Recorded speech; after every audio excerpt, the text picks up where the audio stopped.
Hi everyone, I'm Allison Moore with Nubo Co's education team. Thanks for joining us today.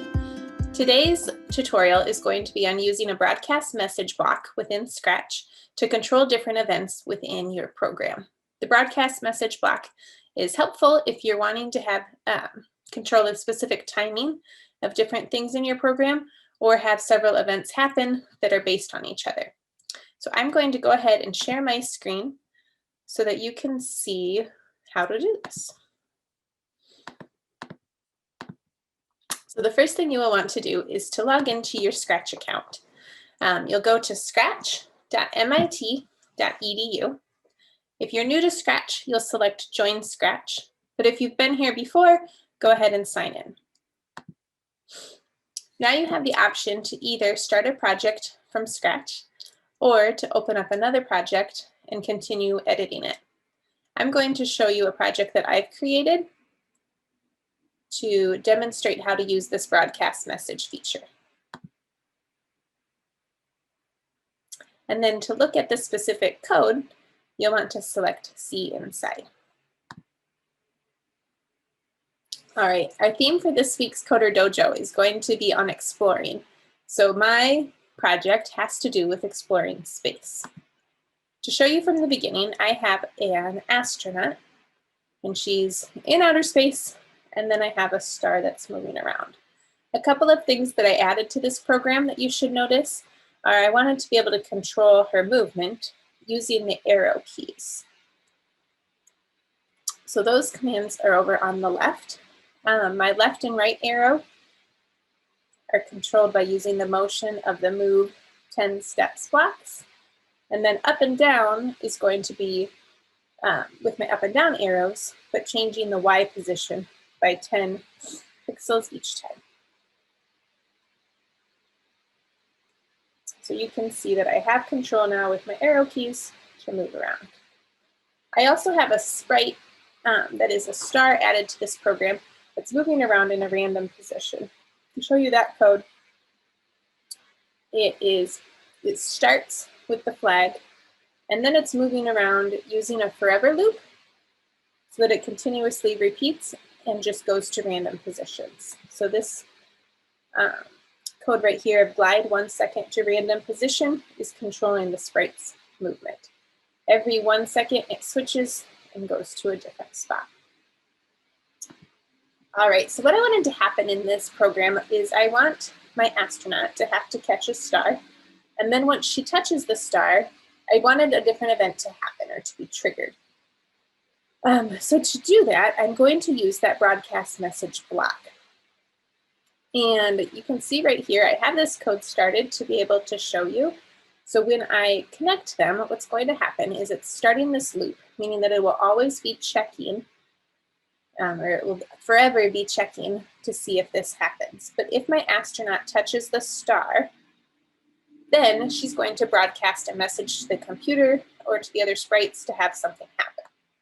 So when I click this, I'll show you how it works. So we're going to head and say go. And oh, she was close to touching her. Let's get it to touch.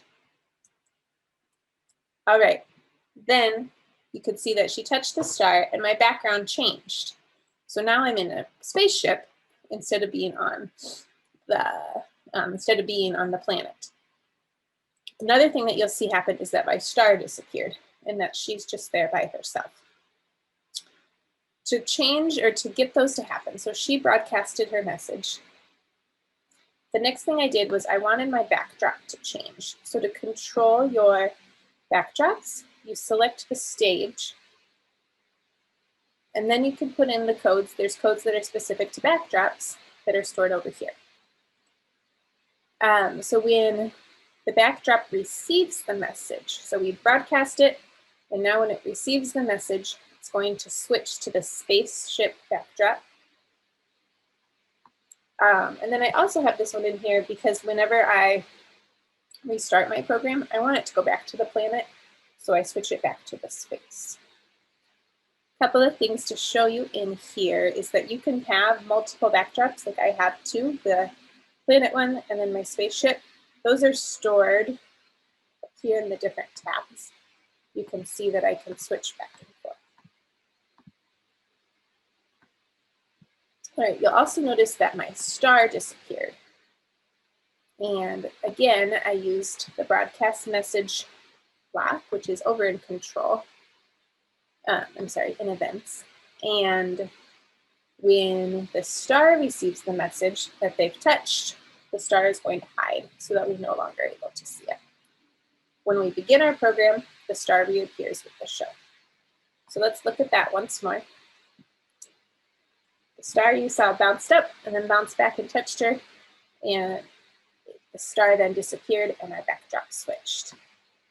Let's add something new to this program so you can also see how it works. I want to have a friend be here in the spaceship with her. So let's add another sprite.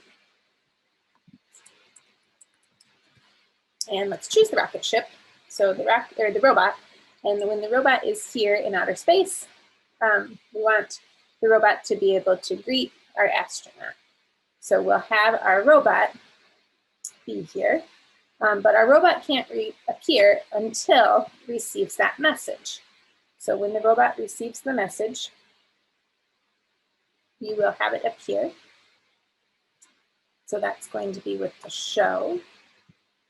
And then let's have it say hello and welcome our astronaut. So let's say hello, welcome.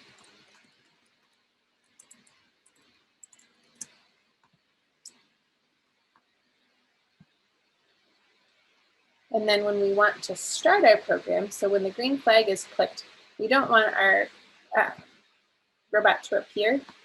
So we'll hide it until it receives the message.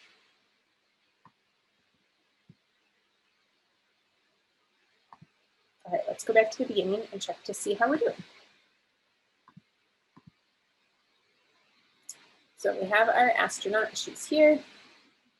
We'll have her touch the star, and she made it there, and our robot appeared and broadcasted his message of welcome to the spaceship. You can use this broadcast message button to control a lot of different things. So like I showed you, it had backdrop change and then the sprites interact with each other. You could continue to have more messages so that you can have more and more different events occur and have it be like a series or a sequence of events. Each broadcast message will trigger a different response to happen and allow you to create more complex games. I encourage you to try to see how you could create an animation or a story that uses this broadcast message in some unique and different ways. Good luck and have fun.